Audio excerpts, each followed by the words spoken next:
Okay. Good evening and buenas noches a todos. Thank you for being here with us today.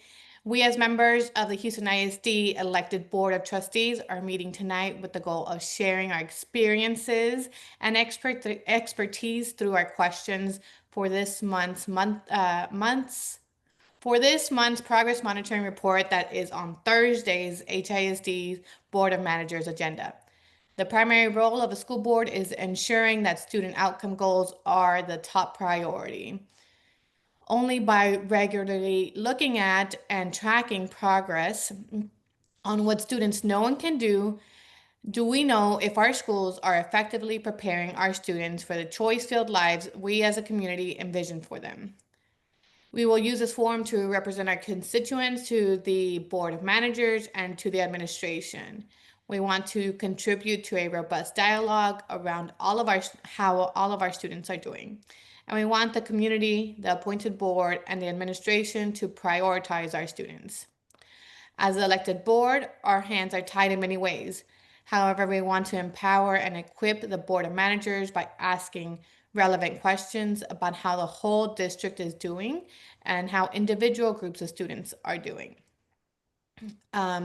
We know that every student can learn, and we want to ensure every student is empowered to reach their full potential. This is a small step in representing the vision and values of the community, using the knowledge and skills we have built over years of service as elected trustees. We believe that a focus on student outcomes is essential, even if in an unofficial capacity. For those concerned about TOMA, this is not an official meeting of the Board of Trustees. We were stripped of our legal authority in 2023 and cannot conduct official business, nor do we have the authority to request that this meeting is posted on the HISD website. We simply want to make sure that our student-focused questions are heard. So now to the main goal. We will progress monitor GPMs 1.1, 1.2, then 2.1 and 2.2, and GPM 3.2. I do want to point out that on this month's agenda, we have, oops, wrong one. And if I could, okay, share this. On this month's agenda, there is a lot of explanation at the beginning of the progress monitoring, stating that there are language updates that are going to be made to the GPMs because the test has changed. And so now HISD is not able to compare apple to apples the scores that students have received before. So all of this information at the top explains that. I am excited to hear what HISD has to say to get more information on this other than what's already presented in the slides. So on page 60, I do also want to say that in December, it's the board monitoring calendar has changed. And so there is no MOI data available. So from my understanding, this temporary calendar that is being proposed, there will not be anything monitored, any progress monitoring for the month of December, but we shall see what comes out on the actual agenda for December. All right, so right here on GPM 1.1, we are starting with the percentage of third grade students projected at meets grade level, and that it will increase from 47 to 56 by May of 2028. Bridget, do you want to go ahead and start us off? Yes, no, that's fine. I'll start with the fact that at the top when it says the BOI pending new baseline. So just for me to better understand that they're waiting on, that means we're waiting on what the new baseline is. So this could radically change. Yeah, that's my understanding of it as well. Okay. I do want to state that this data does also have N numbers. So We yay thank for you for that. that. Yay, yay. um, okay, what I'll say is um, the increase from 47 in May of 24. So only, we obviously, based on the data, we only have three groups already uh, in the 47 percentile. Um, and the 56% uh, seems to be pretty aggressive for the other six. But I hope that happens. That would be great. So Yeah. I don't know. That's all I can really tell on that. I just, Yeah, so for my I don't recall off the top of my head what it like the what the 2025 scores were, I guess. yeah, I don't have any data from the back from the 2025. Yeah. Yeah. From my understanding, GPM 1.1 is for all third grade students in HISD, and then we have GPM 1.2, which is just for the NES schools. And what we see here is that the gap between minority students, Black and Hispanic students, and white students, Asian students, is the gap is lower than for HISD in general, but not necessarily because our minority students are doing much better, but because the white students actually have a lower percentage of um, In NES. and meets, yeah, in Yeah. NES, Yeah.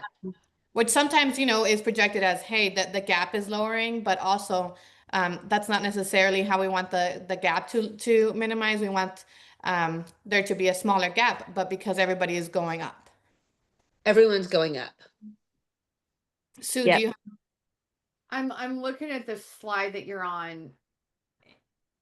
Everybody going up is still the right direction. That's We also correct. want 100%. Yeah, we also want the gap to close without any student group dropping. correct. Correct. So One like thing, one question that I have, and I'm scrolling through all of the slides.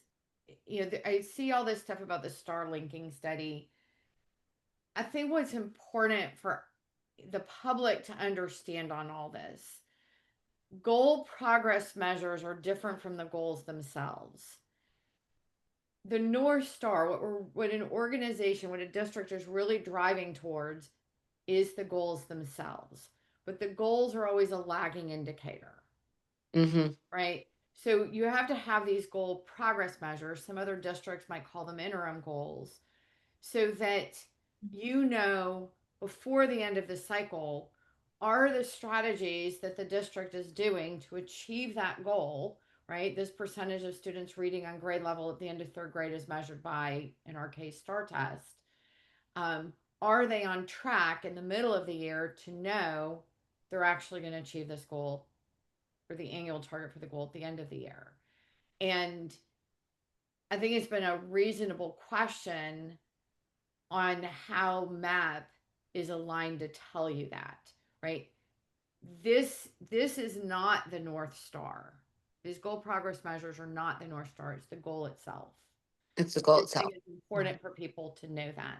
And that the superintendent, the board sets the goals. If you have an elected board, the board represents the vision and values of the community and sets those goals based on community listening. Now, again, that's if you have an elected board, on community listening, plus needs assessment, root cause analysis, like some kind of data analysis of what student needs are, right? Who what are the high need, high leverage areas for the district to focus their resources on. None of it means that other things aren't important, but it means these are the non-negotiable, most important things that a superintendent must accomplish. The superintendent always has the latitude to change the goal progress measures, as long as there's still sufficient evidence from that superintendent to the board that these are predictors, right? There's a high degree of correlation, kind of like an if then statement. If we achieve this metric on a goal progress measure, then there is a high degree of likelihood that we will achieve the goal itself at the end of the cycle. Because I imagine that there's going to be, folks in the community like, why is the superintendent changing these progress measures again? Yeah, for sure. Right. Yeah. Superintendent always has the authority to be able to do that. And the golden question for me is, these changes to the MAP test, are they increasing the predictability of this assessment aligned to STAR, keeping it the same, or is it decreasing? Based on these slides, my interpretation is it should be increasing, but it's possible that we won't know No. yet Yeah. until after a year. And when you have, the superintendent, I believe their evaluation should be tied to progress on the goals and the guardrails, probably completely, but certainly in part. And one of the other question I would have about this is, what is the superintendent's evaluation? Is it weighted more towards the progress measures or towards the goals? Because if a superintendent is always achieving the progress measures but never achieving the goal itself, then that's the strongest indicator that these aren't actually predictive. And we're just not going to know yet, and for probably Yeah. a year. 100%. Yeah.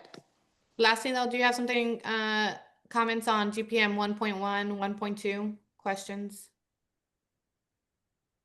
Across the board, I was just going to double click on the students with disabilities one. I may have missed it, but I didn't see where it started, like what the baseline was for students with disabilities.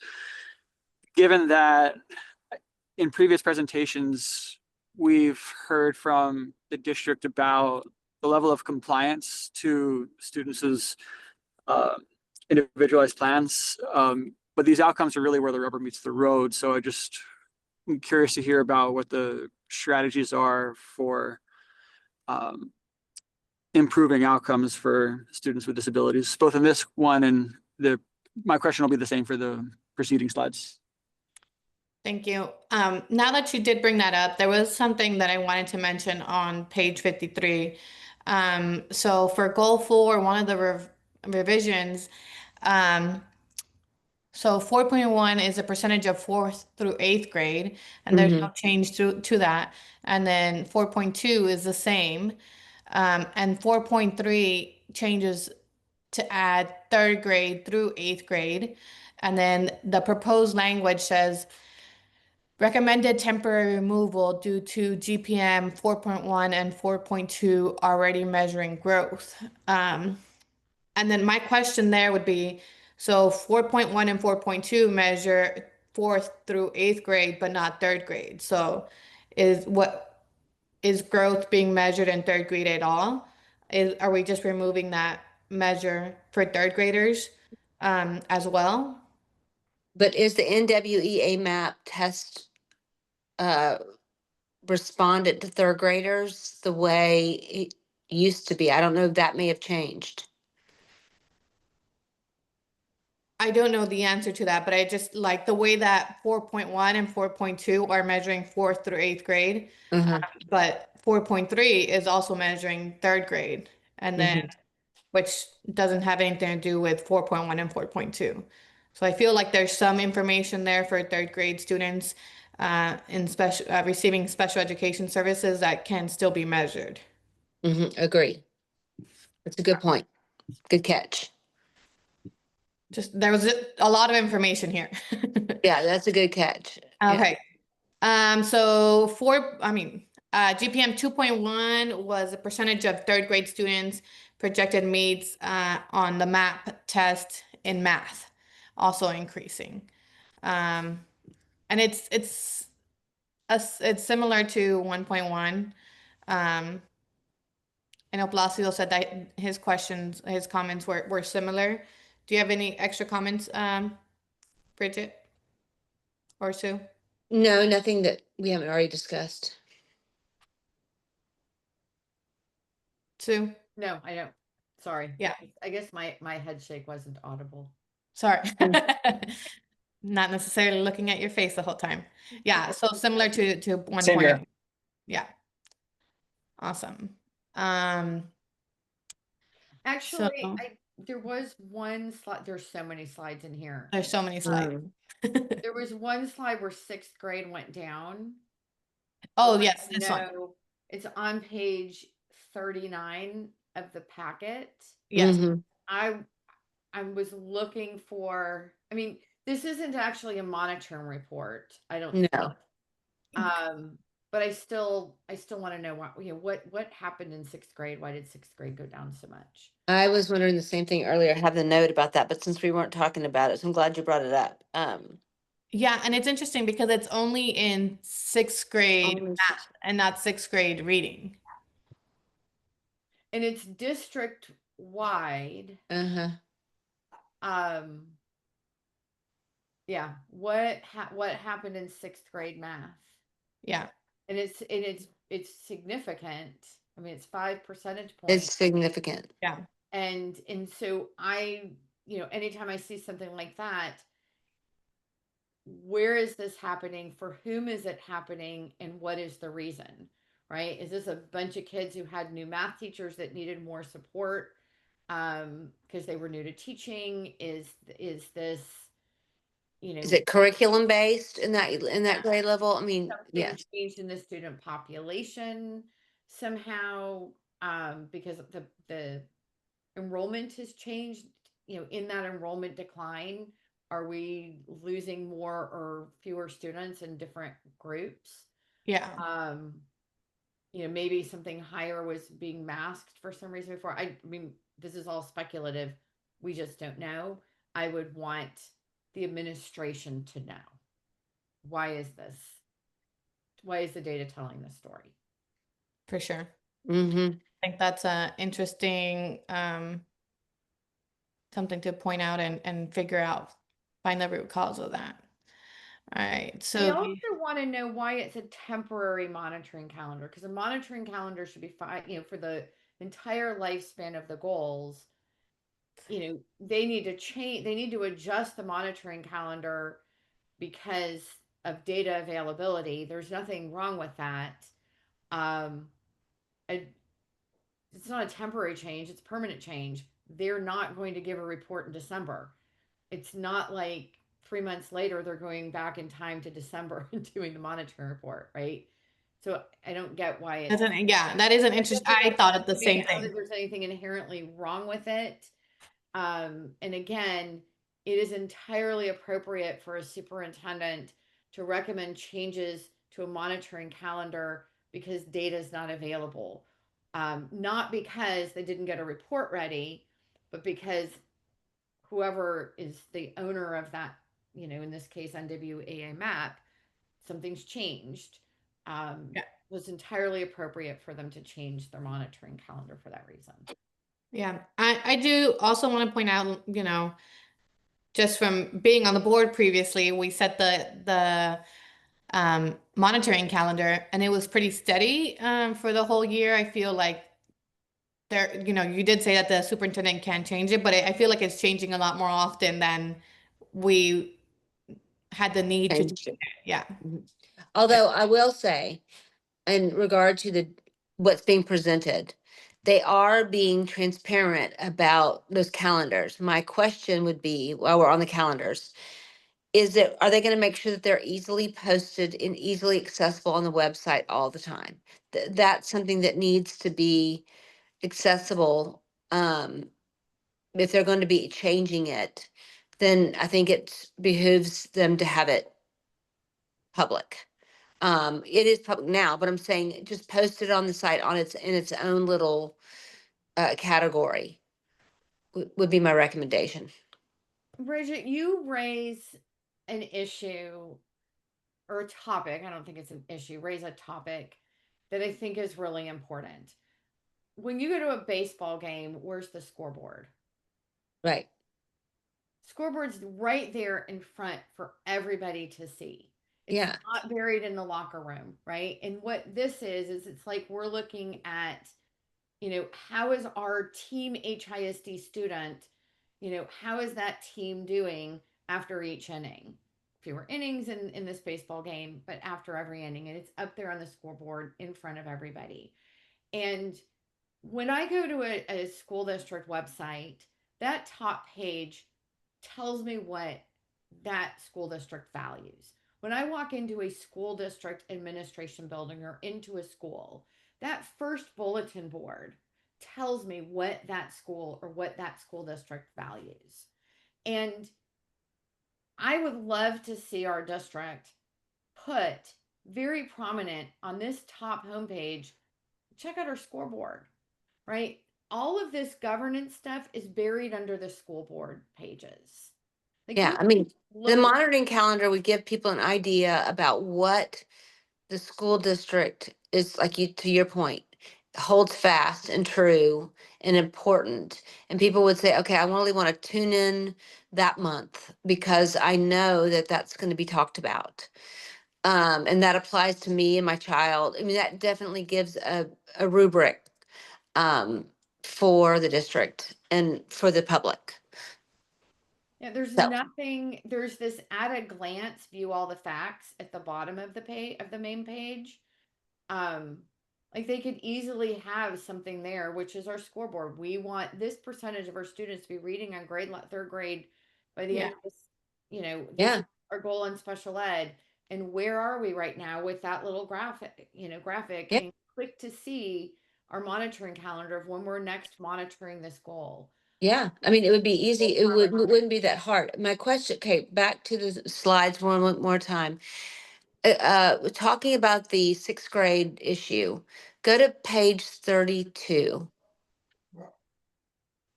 The fall to spring growth on page 32. And it goes from red to green, which is the spring growth. There is a growth Page 32 30. in Okay. fall to spring growth. Yeah. In math, some students are expected to grow more and some less depending on achievement percentile. So it shows in math, sixth grade, right? Mhm. In math. So the light green, is green good or bad? I'm trying to understand what the colors, I'm assuming that's spring to fall. Is that correct? I mean, what do the colors mean? My interpretation of it is we expect a kindergarten. The way I interpreted this was the kids in kindergarten who are in the 25th percentile are 5 percentage points below where they should be. But I may not be reading this, that they need to grow 5 percentage points. I could be completely misinterpreting that though. Yeah, I mean, just to understand the graph. I don't really understand what the red and the yellow and the orange and the dark green mean, because there's no, right? Am I I wrong? think so they're comparing the 2025 norms to the 2020 norms. From my understanding, it's like in 2020, let's say that in order to be on the 25th percentile, you had to be at, let's say, 0, and that now it's like 5 points less in order to, if you're in kindergarten and you want to be in the 25th percentile. Got it. Okay. Got okay. That makes sense, Donnie. Okay, thank you. I didn't understand and I read the bottom line, but okay, thank you. Moving on. Okay. Okay. But here's what I wonder about this. And again, it goes back to that alignment to star. And it's all of this is speculative for us, right? We don't know. We're not getting a presentation with other people explaining this to us. We're just leaning Yeah. into our own knowledge and experience. Um, in order for a student who is behind grade level, they need to make more than 1 year's growth in one academic year if there's ever any hope for them to catch up. And a question I would want to ask is, okay, if we're now expecting students to grow less in 1 year on this assessment, again, how is that going to be aligned to be predictive of the goal itself that's measuring STAR? Right? We're Yeah, not saying a student can grow less in 1 year than they did before and still be in the same place. Is that what they're saying? I think it's the calculation from It's the gonna, test is changing. uh-huh.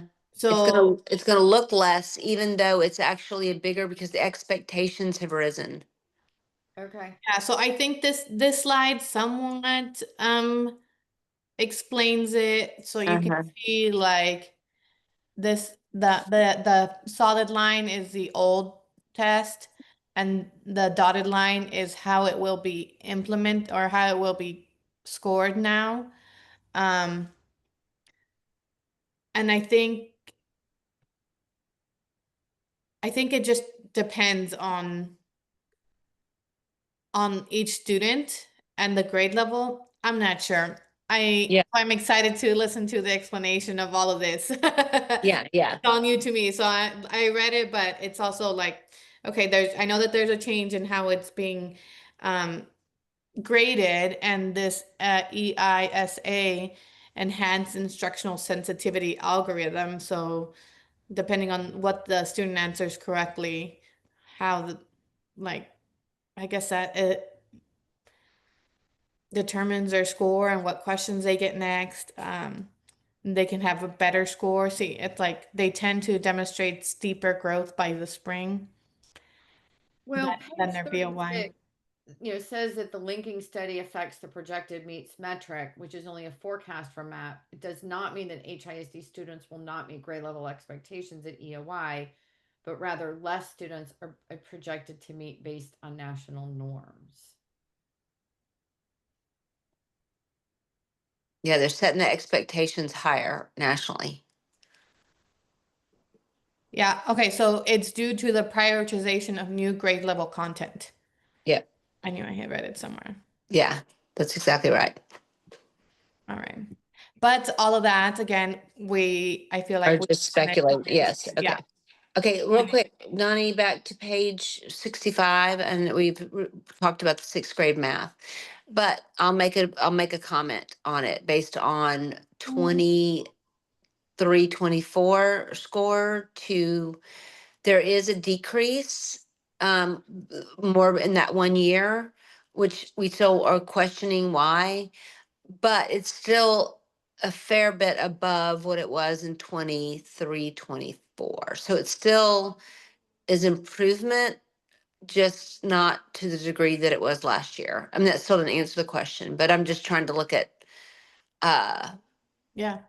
I'm just trying to look at the fact that there was a strong growth last year, and what was, maybe the better question is not what happened last year to what happened in the 62 versus the 67, but what happened in 24, 25 versus more, what were y'all doing that maybe skewed that number in 24, 25? I mean, that number may have been a little bit skewed by some reason. So Yeah. could go I either wonder way. if the curriculum, I know that Could go either way. curriculum, like in 23, 24, the math curriculum had a couple of years to be implemented. It was already implemented.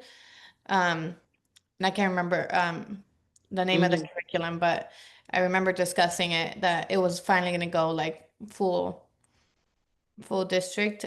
So I wonder if that has something to do with it as well. That's a good point. Yeah. Okay. Okay.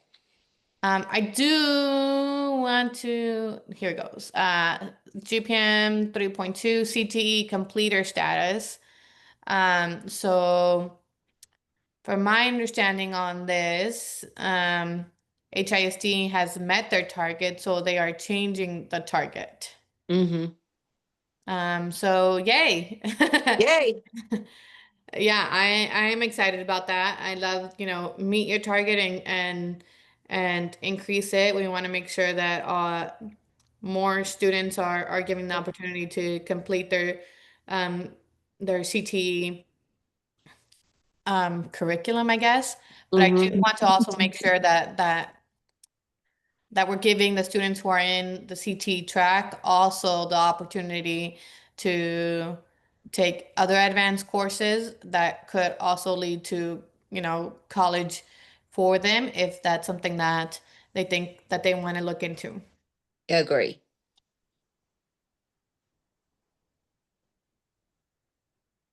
So their new target for 2028 is 53%. This year they're targeting 45%. Why are they proposing 45% for this school year when they were at 51%? 51. I don't know the answer to that, but No, yeah, I mean, none of us would know the answer to that, but that would be the question I'd be asking. Yes, that's a yes, great question. yes, Why not? yes. Why not keep going and went 34, 42, 51? Why not at the very, I mean, why not at least start at 51% and go up from there? Like what in the data is telling them that they think that they are going to achieve less in the 25-26 school year than they did last year? Yeah. Right? Was there some, Well, if you look at the long-term target on 676, yeah? okay, so in the beginning of the class, 26 students must be CTE completer in an aligned program of study to earn an industry-based certification. So I think they're continuing increasing the expectation, maybe the reason why.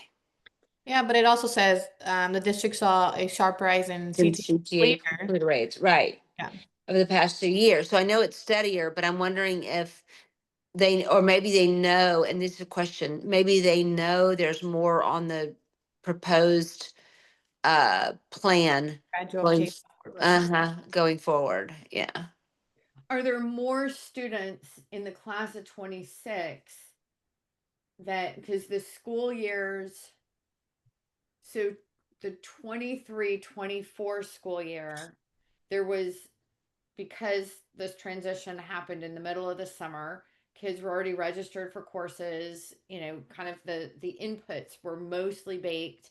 Most of the changes they made that year were central office and NES schools. Mm-hmm. So that would, the kids that are graduating this year, that would have been their sophomore year, right? So then more of the inputs were owned by this administration last school year and this school year. But that doesn't explain how they got to 51% last year. It was 51% because of something this administration had done last school year, and for those first 2 school years they were here? Or was that success a holdover of stuff that had been previously done, that now this next cohort of kids coming up that's graduating in 26 is behind and not able to be caught up? And then the question becomes why? Yeah. Right? What Well, wasn't done that you're now going to start doing? Like, who actually owned that 51% result? What were the strategies that this administration did, or was it a carryover from last time? And if it's stuff that this administration did, why can't they do those same things for this class of 26 to get a greater percentage of those students meeting this metric? mhm. Yeah. And, from that, the gradual pace of 4% from like when I look at this, I would think 24, 25 is at 51%. So you add four for 25, 26, add four here, and then add four here. Right. Right. And why 4% per year? Why did they choose the 4% per year? Yeah. And the other thing about this one, you're not going to have 100% of your student, like you're never going to have as a progress measure 100% of your students achieving this CTE completer status by graduation. And because there are multiple pathways that a kid, there's CTE, dual credit, 4-year college, military, like lots of. Yeah, Yeah. this is just one of the, but How does this fit in? Well, and that overall goal isn't even about all of the graduates, right? Like I it's want to, here's the other thing I want to know on this one. They're giving me what they're proposing to change for a goal progress measure for 3.2 without aligning it back to the goal itself. Mm, What is this good point. predictive measure? What is the goal that this is a predictive measure for? It's not even 100% of the kids. It was a pretty low percentage, I thought, because it's a low percentage, which begs to question, are more kids? That's why I'm asking. We don't know. I wish we knew the number of kids. I wish we had some kind of percentage of kids doing. Anyway, we don't. But my question would be, to Sue's point, maybe better said, is there a reason why the percentage of it, or are a larger percentage of kids pursuing the CTE track to get their completer status, therefore more complex because more kids are attempting to get their CTE completer status? Mm. so it goes. Do we have Hang on, enough it goes coaches? back to the goal. So I'm looking. Wasn't it last month that this was? Yeah, it was we talked about it It last was month. last month. Presentation of goal 3.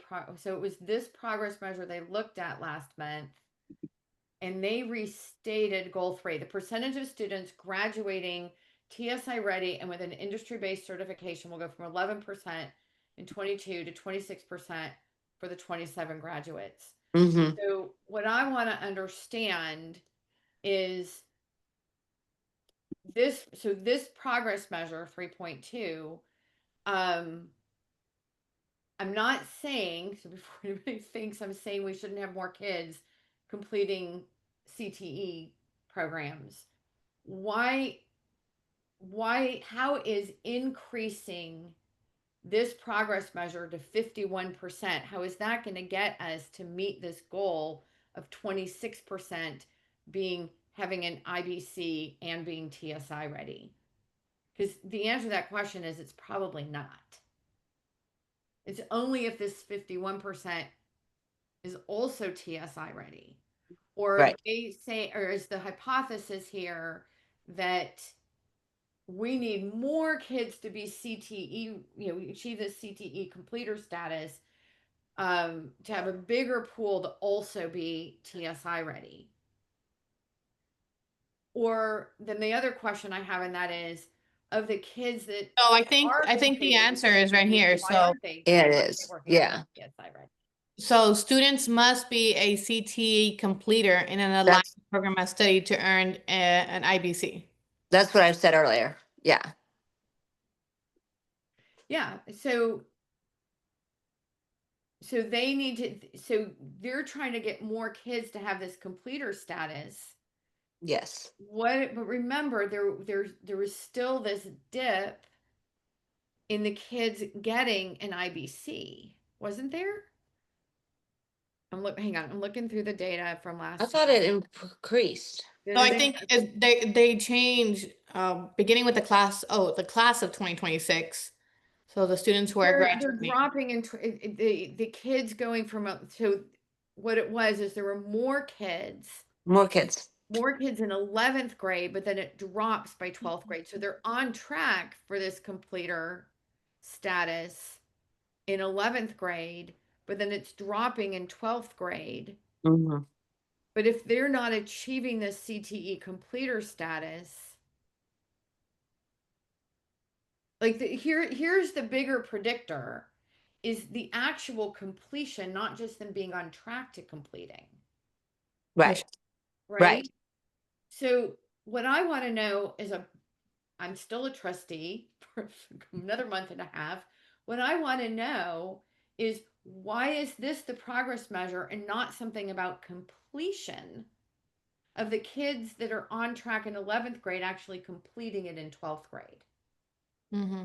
That I would think will be a stronger predictor than this alone, Yeah. because they've already met this. What Right. this does is it recognizes we've already hit our target, yay us, on this progress measure. We're going to increase it more because we can't really justify it staying here. It puts points on the board for grown-ups to say, yay, look, we've accomplished this thing. But if it's not actually Predictive. it's not the thing that's going to trigger the goal itself.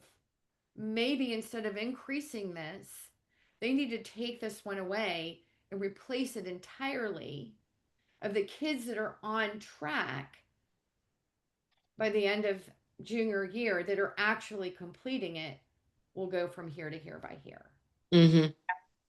That makes a lot of sense. And the administration can still have this a layer down is something that they're monitoring. I mean, all of these things should have things layered down into the administration that they're monitoring internally. But at this much higher level, they can have these kids on track and more kids on track without actually having them completing it. Right. Yeah. Okay. I have a final comment. Go ahead. I really appreciate the extensive evaluation presentation on the bilingual and ESL program evaluation. I thought it was really good, so I'll give them that. I was very pleased to see on page 94 that the dropout rate is improving. And dropouts are, yes, it's just improving. So anyway, that was my takeaway. Placido, any last takeaways from you? Yeah, this is not on the agenda and it's not necessarily student outcomes, but bear with me. I'd be interested to talk about family and student sentiment surveys. And I know that's not student outcomes, but if meeting after meeting, 99% of the time we get presentations from the district that always, or 99% of the time say that we're hitting the goals, we're hitting every goal project metric, we're hitting every constraint. And at the same time, we see a level of dissatisfaction from the community. And at the same time, if there's declining enrollment that is a higher percentage than of similar districts, it calls to question how well the goals and constraints represent the vision and values of the community.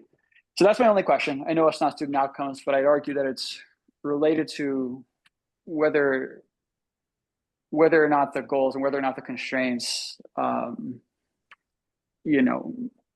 accurately reflect what the community wants. They may not, Placido.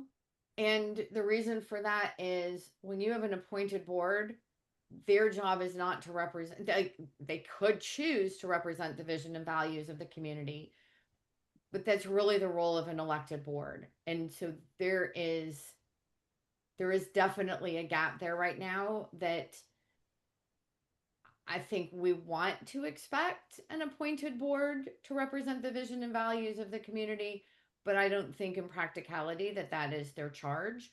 And that is going to be the charge of the next board that, as this evolves back to a fully elected board, what are y'all planning to do? And I would encourage you all to start thinking about this now. What will it look like to listen and learn?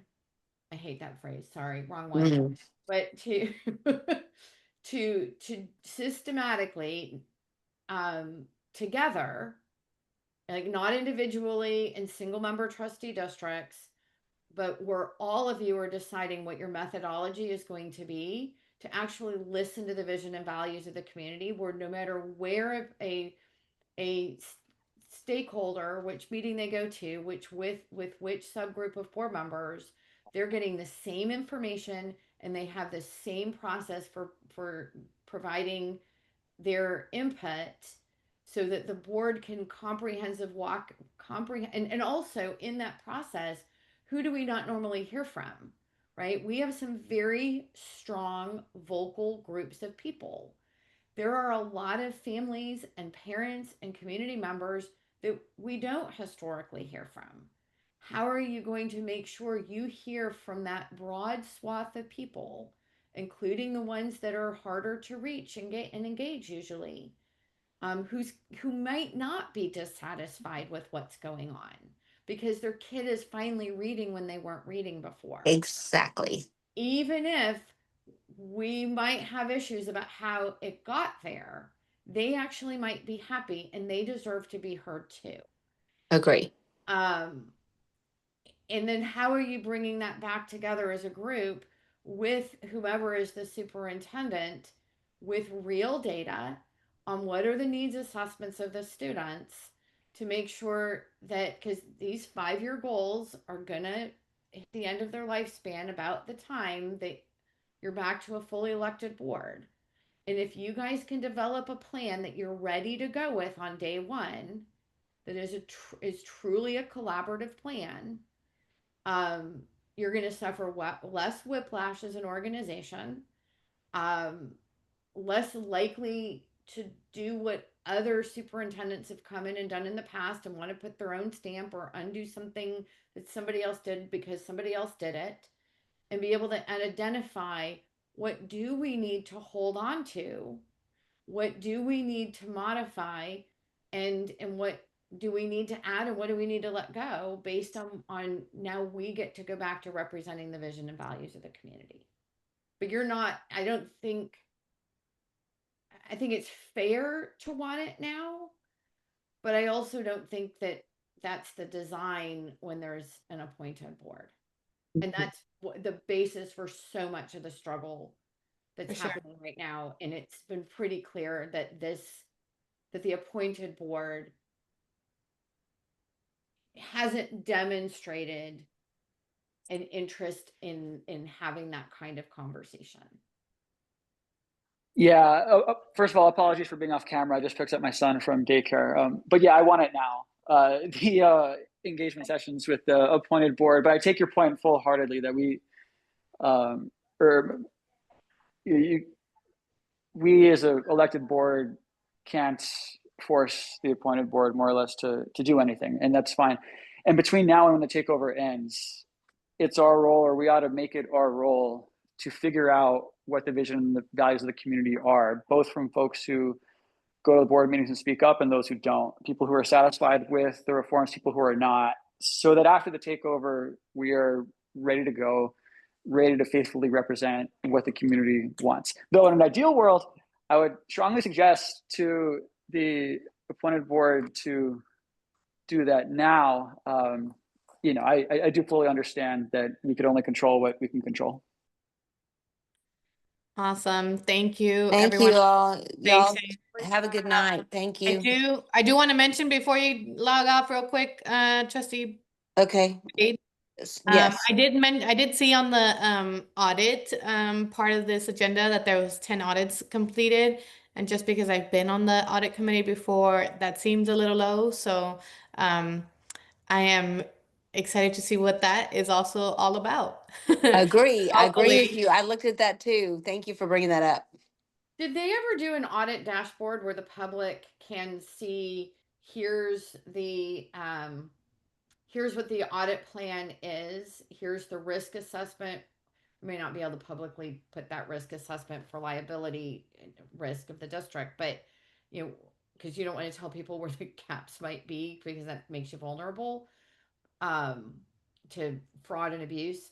But all of those audits should be aligned to an audit plan based on an independent risk assessment.